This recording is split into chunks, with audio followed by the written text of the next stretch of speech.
मध्ये सन्माननीय दिनेश गजमल, सन्माननीय बाळासाहेब चाटे, या टाळ्या कशाच्या आहेत माहिती ना तुम्हाला?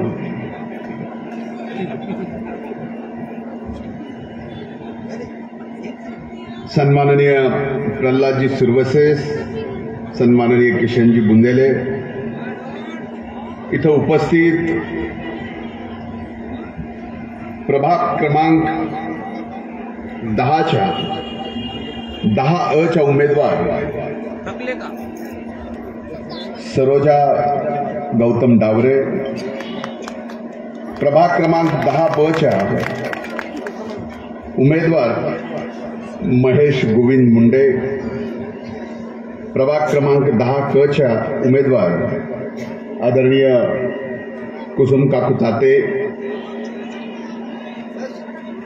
नगराध्यक्ष पदाचे आपल्या उमेदवार पद्मश्री बाजीराव धर्माधिकारी, प्रभाग क्रमांक 1 आपले उमेदवार सन्माननीय दीपक मुंडे, प्रभाग क्रमांक इथं उपस्थित नाझरबाई प्रकाशजी कावळे, छोटू इराणी, गमंडसिंग जुन्नी, पप्पूजी नेटके, भीमराव डावरे, गौतम डावरे, रघुनाथजी डोळस, शिवा बडे, प्रभाग क्रमांक 1 उमेदवार आदरणीय वंदना अश्विन कुमार आगाव, घेतलं नाव त्यांचं तुळशीरामचं. इथं उपस्थित आमचे सहकारी आरपीआयचे नेते सचिनजी कागदे, भीमरावजी पवळे, डॉक्टर संतोष मुंडे, इथं उपस्थित माजी नगरसेविका ज्या समोर बसल्यात आदरणीय जाधव काकू, व्यासपीठावर उपस्थित बरेच जण आहेत ज्यांची नावं घेऊ शकतो, पण त्यांची सर्वांची क्षमा मागून आणि समोर बसलेल्यापैकी अनेक जणांची मी नावं घेऊ शकतो, पण वेळेच्या अभावी त्यांचीही क्षमा मागून आजच्या या प्रभाग क्रमांक 1 आणि 10 प्रचार सभेला इथं उपस्थित असलेल्या माझ्या माता भगिनी, वडीलधारी आणि तरुण भावांनो आणि पत्रकार मित्रांनो,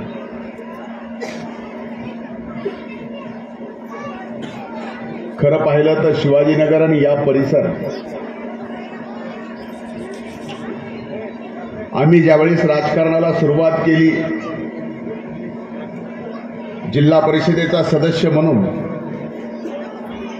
ज्यावेळेस परळी शहरामध्ये फिरायला लागलो, त्यावेळेस सगळ्यात अविकसित जर कुठला भाग होता तो शिवाजीनगर, अशोकनगर हा परिसर या ठिकाणी मागासलेला होता. मला आज आनंद वाटतो, समाधान वाटतो की मागच्या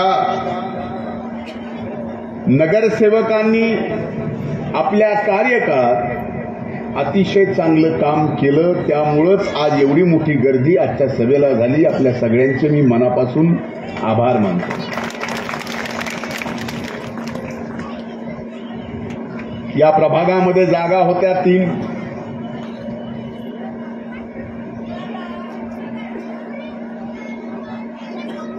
आणि मागणी होती 30 जणांची. त्यामुळं अनेक जणांना उमेदवारीपासून वंचित राहावं लागलं. त्या अनेकांमध्ये किशोर पारदे असतील, माननीय रवींद्र परदेशी असतील, दिनेश गजमल असेल, सुरवसे असतील, अनेक जणांनी या ठिकाणी उमेदवारीतून माघार घेतली आणि आज आपण उमेदवाराच्या बरोबरीनं प्रचाराला लागला, त्याबद्दल मी आपले ऋणही व्यक्त करतो आणि आभारही व्यक्त करतो. म्हणजे हे माझा नाराजी काढायचा प्रयत्न आहे, समजून घ्या. पण तसं नाही, मी खरं अंतकरणात नव्हतं. पण एक नक्की आहे की या परिसरातल्या काही महत्वाच्या मागण्या राहिल्या, ज्या निळूभाऊने व्यक्त केल्या, महेशने व्यक्त केल्या, काकाजींनी व्यक्त केल्या. माझ्या कानात तर रवींद्रजींनी बसल्यापासून तर इथं उठेपर्यंत आतापर्यंत केलेली कामं सगळ्यांनी आणि राहिलेली कामं याच्याशिवाय दुसरं शब्द सुद्धा त्यांनी काढला नाही. आज मला अभिमान वाटतो की या ठिकाणी काम करत असताना अशोकनगरचा भाग असेल,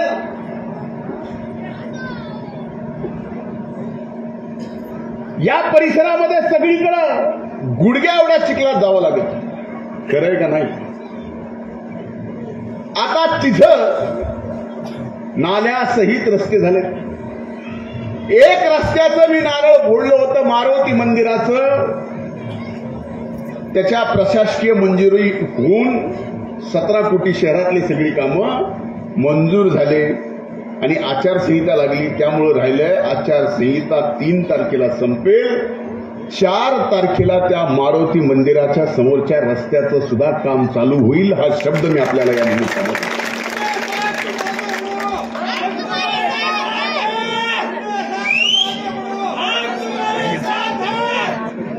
आज एकमेव हा परिसर असेल परळी शहरातल्या इतर मागासवर्गीय वस्तीमध्ये, या परिसरामध्ये आतापर्यंत आपण 600 घरकुल या ठिकाणी दिलेत ना. आणि आज अभिमानानं सांगतो की ज्या पद्धतीनं तुम्हाला परळीतला काही भाग फार मोठ्या प्रमाणात विकसित झालेला दिसतोय. तुम्हाला वाटतं शिवाजीनगर ह्या ब्रिजमुळं आणि मध्ये फाटक होतं, ते फाटक बंद केल्यामुळं परळीपासून तुटलंय. तसं मी तुटू देत नसतो. अनेक प्रयत्न केले, रेल्वेने आवाचे 1.25 पैसे मागितले म्हणून बोगदा झाला नाही. पण आज आता आपल्या नगर परिषदेची सुद्धा ऐपत तेवढी झाली की रेल्वेने जेवढे पैसे बोगद्यासाठी जमिनीसाठी मागितले तेवढे या ठिकाणी देण्याच्या संबंधी नगरपालिका तयार झाली आणि 2 महिन्यात ती रेल्वेची जागा या ठिकाणी हस्तांतरित होणार.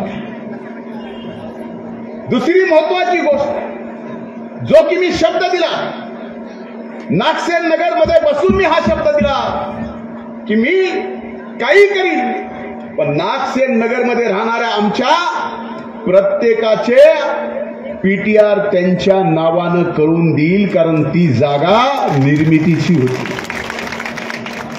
तुमच्या येण्या आपल्या या नागसेन नगरमुळे संबंध महाराष्ट्रात निर्णय हा झाला 1.5 महिन्यापूर्वी. आणि पहिल्यांदा असं एखाद्या प्रकल्पासाठी सरकारनं भूसंपादित केलेली जागा त्या संस्थेला देऊन तिथं राहणाऱ्या अतिक्रमणित लोकांना त्यांच्या नावानं पीटीआर करून दिला. एक मुख्यमंत्र्यांचं नागपूर आणि दुसरं आता नागसेन नगरमध्ये तुमच्या सगळ्यांची जी जागा आहे तुम्हाला सगळ्यांना ते पीटीआर मिळणार आहेत. पण राज्यात निर्णय झाला. आपण पुढाकार घेतल्यानंतर हा विषय महानिर्मितीचे अनेक प्रकल्प अनेक ठिकाणी आहेत महाराष्ट्रात. अनेक ठिकाणी अशा वस्त्या बसलेल्या, पण त्या वस्त्या जर नगरपालिकेच्या हातीमध्ये असल्या तरी त्यांना नगरपालिका दिवाबत्ती, स्वच्छता, घरकुल ह्या योजना देऊ शकत नाही होतं. ते सुद्धा आपण या ठिकाणी दिला. आता त्या जागा तुम्हाला मी शब्द देतो की 1 महिन्याच्या आत तुमचे पीटीआर तुमच्या नावाने घरकुलासहित मंजुरीचं काम मी या ठिकाणी करून देतो. कुणावरही विश्वास तुम्ही इतरांवर ठेवू नका. सगळ्यात मोठा विकसित भाग आता उत्तरेकडून जो आपल्या परळीत शिरणारा चेंबरी गेस्ट हाऊस पासून ते भगवान बाबा चौक नाही तर तहसील कार्यालयापर्यंत नगर उत्थान योजना टप्पा 2 मधून 60 फुटाचा रस्ता, 60 फूट म्हणजे साधन आहे, 60 फुटाचा रस्ता त्याचं काम चालू झालंय, नाल्याचं कामही चालू झालंय. दोघा जणांना अडविलंय, त्यांचं नाव घेणं बरोबर नाही पण मी बोलतो त्यांच्याशी. ते रस्ता सुद्धा आपण 2 महिन्याच्या आत, सिमेंट कॉन्क्रीटचा रस्ता 2 महिन्याच्या आत आपण ते पूर्ण करणार. भैयानी सांगितलं की म्हाडामधून आपण सर्वे नंबर 60 मध्ये आपण म्हाडा अंतर्गत 1700 घरकुलं म्हाडाच्या स्कीम मध्ये आपण करणार आहोत. ज्याला घ्यायचंय त्याला पैसे जर कमी पडले तर बँकेतून व्यवस्था सुद्धा आपण करणार आहे. म्हणजे घरकुलाचे पैसे जे आहेत ते थोडी जागा जास्त वाढवून पाहिजे असेल तर वरचे पैसे बँक सुद्धा देईल. ही व्यवस्था आपण या ठिकाणी करतो. 65 कोटी रुपयाचं क्रीडा संकुल आपण याच विद्यावर्धिनीची जी शाळा आहे त्याच्या पाठीमागे याच रोडला आपण क्रीडा संकुल इथं उभं करणार आहेत. म्हणजे बघा 65 कोटीचं क्रीडा संकुल म्हणजे साधं नाही, अख्खं एक स्टेडियम आणि त्याच्या आजूबाजूला इतर खेळाचे क्रीडांगणाची जी बांधकाम आहेत ते सुद्धा. म्हणून परळीपासून गेट बंद झाल्यामुळे शिवाजीनगर परळीपासून वेगळं झालं नाही तर परळीतलं सर्वात विकसित भाग आता हा प्रभाग क्रमांक 10चा असेल हे मी तुम्हाला आज या ठिकाणी शब्द देतो. आजपर्यंत जे केलं ताईच्या माझ्या माध्यमातून, माझ्या सहकारी नगरसेवकाच्या माध्यमातून झालं. इतर कुणी काहीतरी केलं का? आपल्या मनावर हात ठेवून मला सांग. जर या ठिकाणी एवढ्या विकासाची कामं आम्ही केली तर ही विकासाची कामे केल्यानंतर आशीर्वाद म्हणून आज आम्ही या प्रभागातले नगरसेवक म्हणून 3 आणि नगराध्यक्ष म्हणून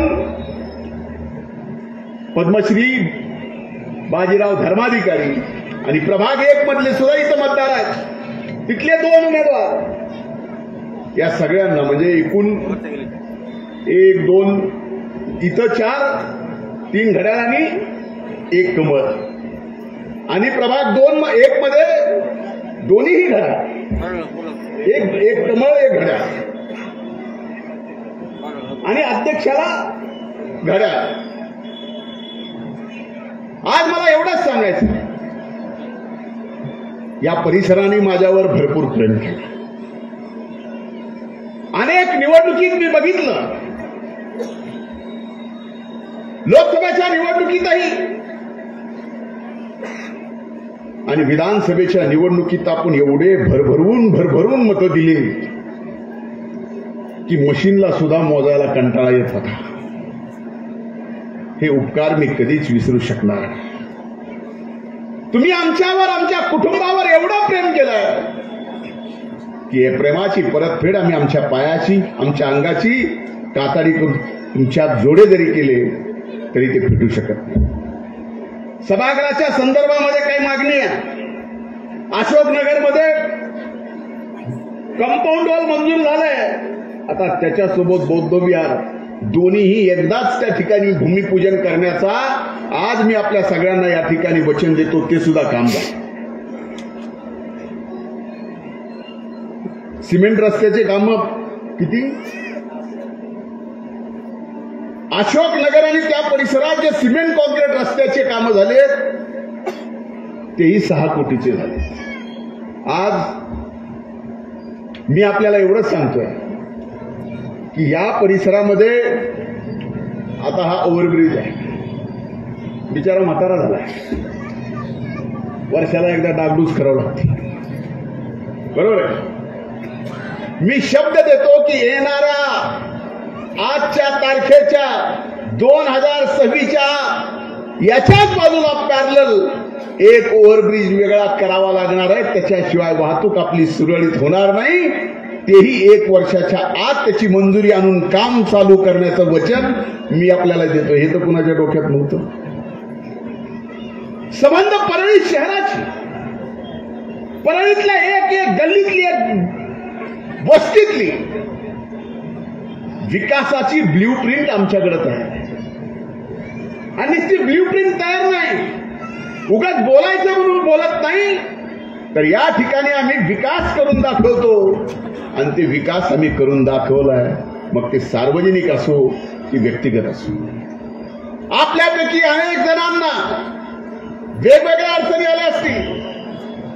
मी आपल्याला विचारतो, त्या अडचणीच्या काळात तुम्हाला नक्कीच धनंजय मुंडे पहिल्यांदा आठवला का नाही? हो का नाही? भगवंताने मला काय द्यायचं?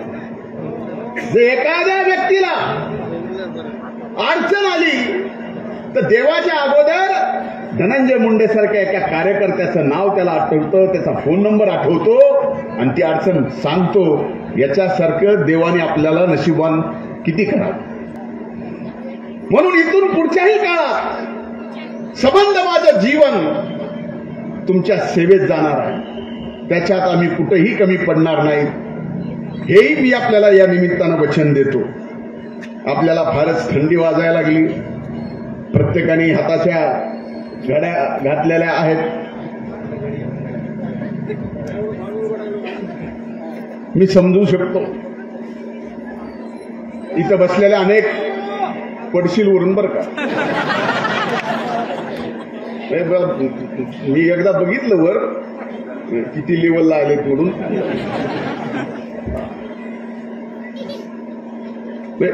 तुझं काय नाही व्हायचं, खालचं जायचं.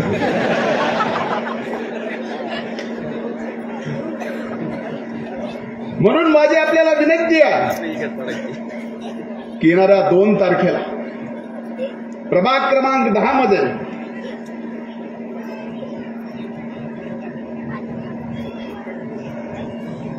उमेदवार नगरसेवकाचे 3 आहे. चिन्ह 2 घड्याळ 1 कमळ आहे. नगराध्यक्षाचं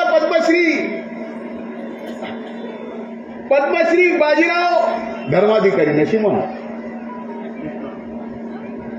म्हणजे बाजीरावला भगवंतानेच पद्मश्री करून पहिल्यांदा केलेला.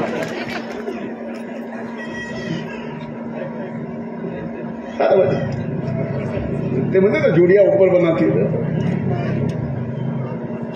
एक विषय माझ्या लक्षात राहिला नाही, आठवण करून दिली त्याबद्दल मी आभार मानतो. संत रोहिदास समाज मंदिर आणि अण्णाभाऊ साठे समाज मंदिर सुद्धा मी या ठिकाणी जागेसहित, बरोबर आहे, बरोबर, जागेसहित बोलणं असं झालं हे मात्र विसरत नाही तुम्ही. एवढ्यात मला काकाजीला बोलायला लावलं जागेसहित हे दोन्ही सभागृह अतिशय चांगले आणि मोठे करून द्यायचं मी या निमित्तानं वचन देतो. प्रभाग क्रमांक 1 मध्ये आपले उमेदवार आहेत. एक चिन्ह कमळ आहे, एक घड्याळ आहे आणि वरती घड्याळ आहे. आता प्रभाग क्रमांक 1 मधल्या पलीकडं म्हणजे तलाव कट्टा आणि रेल्वे पटरीचा भाग जुना बघा.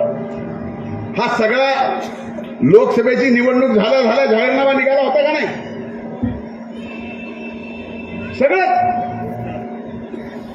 उत्तर होतं. निवडणूक झाल्यानंतर ताई आणि मी स्वतः रेल्वे मंत्र्यांकडे गेलो, बसलो. आपल्यात सुद्धा आपले अनेक जण शिष्टमंडळात होते. कच्चे साहेब आप थे की नाही, रफिक था की नाही. आपल्या सगळ्यांसमोर रेल्वे मंत्र्याला बसविलं, ताई आणि मी होतो. आणि हे जे आपलं सगळं काढणार होते याला स्थगिती मिळवली. आता ही लाईन इकडून टाकायला सांगितली आहे. हे साधं काम नव्हतं, ते सुद्धा आपण करून दिलं. आठवणी ठेवा. शेवटी मतदान करताना कोण आपल्या कामाला उद्या येणारा आणि काम करणारा याची जाणीव पण आपण ठेवा. ये मेरा तो त्याचा, ये इसका अब ऐसा मत कर. कधी आम्ही जात पात धर्म बघून जर राजकारण केलं नसेल, समाजकारण केलं नसेल, तर आपण सुद्धा मतदान देताना जात पात धर्म न बघता घड्याळ जिथं आहे तिथे, कमळ जिथं आहे तिथे बटन दाबून आपण या सर्व उमेदवारांना ऐतिहासिक मताधिक्य द्यावं. साधं सुधं ऐतिहासिक. आणि काही जण जे उभा राहिलेत ना वेगवेगळ्या चिन्हावर, मला त्यांच्या बाबतीत काही बोलायचं नाही. विनाकारण त्यांना मतं देऊन आपलं मत वाया घालू नका. आपलं मत सत्कार्याला घाला. म्हणून माझी आपल्याला हात जोडून विनंती आहे, 2 तारीख लक्षात ठेवा. या सर्व उमेदवारांना महायुतीच्या आपण विजयी करा. राहिले ते